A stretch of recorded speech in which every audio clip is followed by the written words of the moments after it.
मणिपुर को जलता हुआ देखकर आप देश के बाहर चले जाते हो। अगर कोई आता है मणिपुर में हमारे लोगों के बीच शांति स्थापित करने के लिए, हम लोगों को बचाने के लिए, हमको सहानुभूति वो करने के लिए, उसे भी तुम रोक रहे हो। क्यों रोक रहे हो भाई? सरकार की गोदी में बैठ करके गोदी मीडिया हो गई। तमाम एंकर उनके चरणों में, उनके जूती को चाटते चाटते, जूती को साफ करते करते चरण चुम्बक एंकर बन गए। न्यूज 24 देश का बहुत बड़ा चैनल है।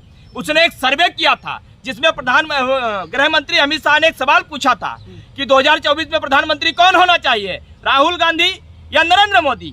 62% देश की जनता ने राहुल गांधी को वोट दिया था और इतना प्रेशर न्यूज 24 पर था कि उसको अपने ट्वीट को डिलीट करना पड़ा 3 दिन के बाद में। आप सबने देखा होगा।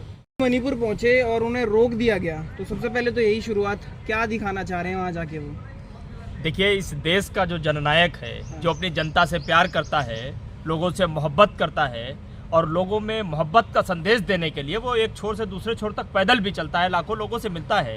तो जो अपनी जनता से प्यार करेगा तो अपनी जनता के बीच जाएगा, अपने जनता की बात सुनेगा, अपने लोगों की बात सुनेगा। और खासकर तब जब पूरे प्रदेश में चारों तरफ आगजनी हो रही हो, लोग एक दूसरे के प्रति हिंसा पे करने पे उतारू हो, एक दूसरे को मारने काटने पर उतारू हो, तब उम्मीद तो ये बनती है पूरे देश को कि जिस व्यक्ति के हाथ में इस देश ने बागडोर सौंपी है, इस सत्ता के केंद्र पर जिसको बैठाया है, देश का मुखिया जिसको घोषित किया है, उसे जाना चाहिए। जो शब्द आज वहां जाकर के राहुल गांधी कह रहे हैं, वो शब्द आज के 1 महीने पहले प्रधानमंत्री नरेंद्र मोदी को कहने चाहिए थे। लेकिन दुर्भाग्य है कि वो मणिपुर को जलता हुआ छोड़कर देश से बाहर चले जाते हैं, विदेशी यात्रा करते हैं। वहां से उनकी पीआर टीम इतनी ज़्यादा सक्रिय होती है कि क्या खाया उन्होंने, कहाँ बैठे, कहाँ सोए, किससे मिले, कहाँ जागे, इन सब चीज़ की ये खबर दिखाती है, पूरी मीडिया दिखाती है, उनकी पूरी पीआर टीम काम करती है।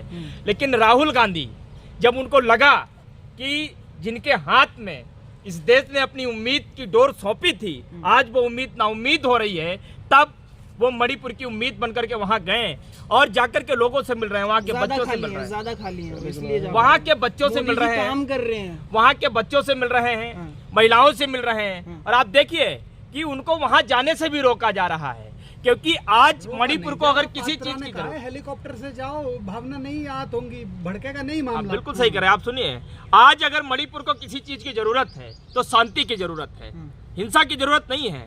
आप बताइए, अगर देश का मुखिया इस बात की अपील करता कि आप लोग थोड़ा सा सब्र बनाए रखें, एक दूसरे के प्रति इतनी गुस्सा, इतनी नफरत मत पालिए कि आपके पूरे प्रदेश को ही खत्म हो जाना पड़े, पूरा प्रदेश आग की लपट में झुलस करके राख हो जाए, खाक हो जाए, ये काम किसको करना चाहिए था? लेकिन जब आज राहुल गांधी वहां पर करने के लिए पहुंचे और उन्होंने अपील की है, मुझे लगता है कि 1 घंटे पहले ANI पर वो वीडियो वायरल है। राहुल गांधी जी ने कहा कि यहाँ शांति को स्थापित करने के लिए, शांति को बरकरार रखने के लिए हम जो कर पाएंगे, हमसे जो बन पड़ेगा हम वो करेंगे, क्योंकि हम अपोजिशन में हैं, हम सरकार नहीं है, हमारे पास पावर नहीं, हमारे पास व्यवस्था नहीं है। प्रधानमंत्री चुनाव पर चर्चा कर रहे हैं, मणिपुर पर चर्चा नहीं कर रहे, 24 की तैयारी कर रहे हैं, 24 को क्यों करेंगे चर्चा? जो इलेक्शन जीबी हो, जो प्रचार मंत्री हो, प्रधानमंत्री की जगह सबसे मजबूत टैग जिसने लिया हो, पूरे 9 साल के कार्यकाल में जो प्रचार मंत्री बना हो, एक विशेष पार्टी का व्यक्ति विशेष बन करके रह गया हो, तो सदैव वो इलेक्शन की ही बात करेगा। जहां से उसका फायदा होगा, जहां से उसको वोट मिलेंगे, वो उसी की बात करेगा, क्यों मणिपुर की बात करेगा? और आप देखिए, ये मोटे मोटे तौर पर, चूंकि मैं एक एक्टिविस्ट भी हूं, एक पार्टी का लीडर भी हूं, जिस तौर पर मैं इसको देखता हूं, ये पटकथा है 2024 के चुनाव की। बीजेपी के चरित्र में ऐसे तमाम किस्से मौजूद हैं। आप देखिए, उठाकर जो 2002 से चुनाव को लेकर के, और खासकर जब मैं बीजेपी की बात करता हूं तो प्रधानमंत्री नरेंद्र मोदी के नेतृत्व वाली बीजेपी, गुजरात से लेकर प्रधानमंत्री की कुर्सी तक आने के पीछे, हर चुनाव के पीछे एक न एक पटकथा लिखी गई, जिसमें कहीं किसान मरे हैं, कहीं नौजवान मरे हैं, कोई दंगे हुए हैं, कुछ ना कुछ तो जरूर हुआ है।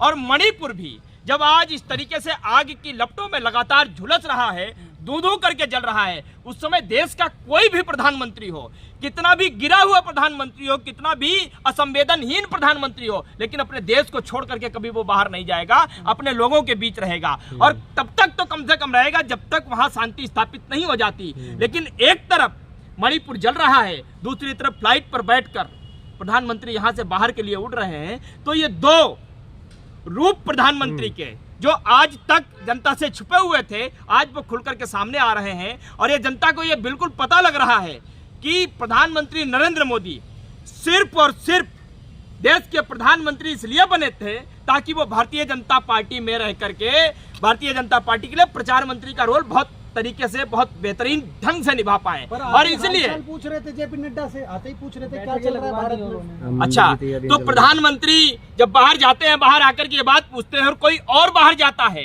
तमाम और प्रधानमंत्री बाहर गए, वो जब देश में आए तो उन्होंने क्या पूछा, क्या छोले भटूरे बने हैं घर में, क्या दाल रोटी बनी की सब्जी बनी है, क्या मजाक करते हैं आप लोग। विदेश से आते ही विपक्ष को ललकारा है, उन्होंने चुनौती दी है विपक्ष को, कह रहे तमाम विपक्ष जितना इकट्ठा हो रहा है कुछ नहीं फाड़ पा। देखिए, विपक्ष को ललकारने की जरूरत नहीं है, विपक्ष अपना काम बहुत मजबूती से कर रहा है।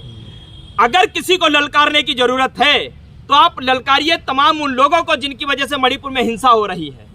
आप दुत्कारिए अपनी उस पार्टी को, अपनी सरकार को, अपने तमाम पदाधिकारियों को जो मणिपुर को जलता हुआ देखकर मौन है, जो आज तक पहुंचे नहीं है वहां पर। आपको विपक्ष को ललकारने की कहां जरूरत पड़ रही है? अरे विपक्ष का नेता जिसकी सांसदी भी आपने छीन ली, जिसका पद भी आपने छीन लिया, जिसका घर भी आपने छीन लिया, बावजूद एक अपोजिशन की भूमिका को निभाने के लिए, अपोजिशन के धर्म को निभाने के लिए, देश के लोकतंत्र में अपोजिशन क्या होता है इस बात का सबूत देने के लिए वो मणिपुर गया, लोगों से मिल रहा है, लोगों से बातें कर रहा है, लोगों को शांति की अपील कर रहा है, मोहब्बत का पैगाम दे रहा है, और लोगों को ये भी समझा रहा है कि मोहब्बत ही एक ऐसी वो चीज है जो तुम्हारे प्रदेश को बचा सकती है, हमारे देश को बचा सकती है। आप उसे भी रोकने का काम कर रहे हैं। और जब राहुल गांधी को वहां रोका जा रहा है, वहां की जनता को आप देख ही लीजिए, तमाम मीडिया चैनल्स में जाकर के अलग अलग तरीके से लोगों की रिपोर्टिंग की है, हर लोग यही बात कह रहे हैं। क्यों आने के लिए रोक रहे हो भाई?